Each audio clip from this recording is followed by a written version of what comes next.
Good day to all lovers of mythology, legends, and tales. Terrible monster Cerberus, formidable guardian of the realm of the dead, keeper of order and laws of life and death in the world of men. This is an incomplete list of what Cerberus was responsible for to humans and gods. But his full story looks much more interesting, and that is what you are about to learn. Cerberus was considered the offspring of Typhon and Echidna, which means he was essentially the grandson of the most ancient deities of Greek mythology.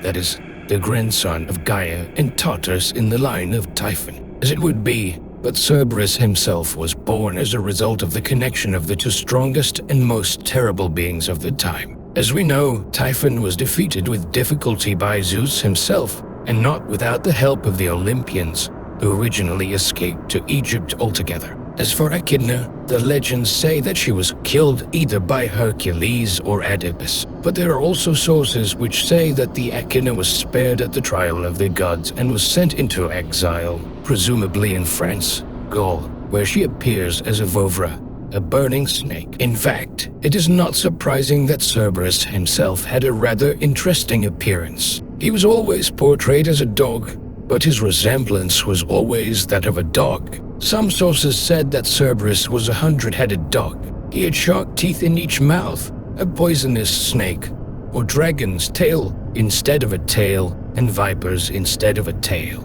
However, in the wider mythology, Cerberus has established himself as a huge 3-headed dog with a snake instead of a tail. Legend has it that Cerberus was the strongest of his siblings, and it is logical to assume that he was the cleverest of them all. Only he was smart and tactful enough not to confront the Olympians, not to bring terror and chaos to the world of people, and later to enter the service of the gods. Anyway, that's how Cerberus's parents were. However, unlike his brothers and sisters, who were just as terrible and deadly, Cerberus was lucky. He was taken into the care of Hades himself, brother of Zeus, lord of the underworld. Perhaps because of this, Cerberus did not suffer the said fate of his siblings, who terrified the people and devastated entire villages. By the way, Hades took care of the dog in his own way, which can be seen in the story of Hercules. But about that later. As for the service itself, Cerberus stood on guard between the world of the living and the world of the dead. He was supposed to keep all the dead in the kingdom of Hades, as well as to keep the living out. Incidentally, the myth of Cerberus gave rise to an interesting tradition among the Greeks. The dead always put honey flatbread in their hands, so they could placate the terrible guardian of the world of the dead in the kingdom of the afterlife. However, despite the terrible appearance and the gigantic power, there were still brave men who managed to outwit Cerberus and get into the underworld. There are about 15 such characters in Greek mythology. True, not all of them also managed to leave the kingdom of the dead easily. However, some of them did manage to enter hell and get out of it. Here comes the most interesting part of the story of the guardian of the underworld. As we said earlier, there are at least 15 great heroes in mythology who were able to get into Hades. However, not all of them got out on their own. But the most famous are the stories of Hercules, Aeneas, and Orpheus, which we will now tell you about. It is known that one of the feats of Hercules was the capture of Cerberus the dog. Greedy for glory, Eurystheus ordered his brother to steal the guardian of the kingdom of the dead and bring him to Mycenae. Eurystheus thought that this was simply impossible, all the more so as the idea of the task had been given to him by Hera herself. But Heracles managed to do it, and that's how it was. So Heracles, with the help of the gods, got to the Lord of the world of the dead and asked him for permission to steal the dog.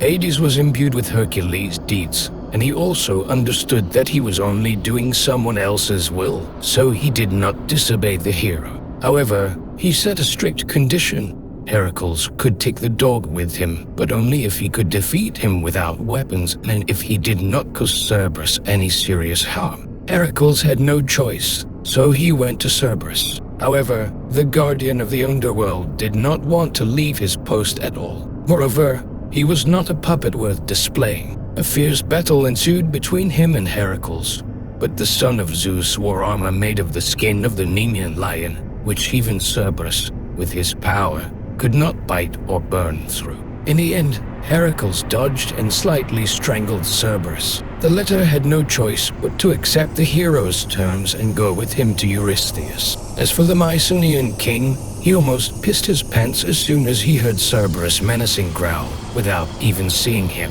Legend has it that he once again hid in a barrel and did not show his nose. From there he begged Hercules to return Cerberus to where he had taken him. The task was completed. Heracles was freed from the oppression of Eurystheus, since according to the legend this was the last of his exploits, and Cerberus was returned to Hades, to his former place. Well, the hero himself was not punished for it.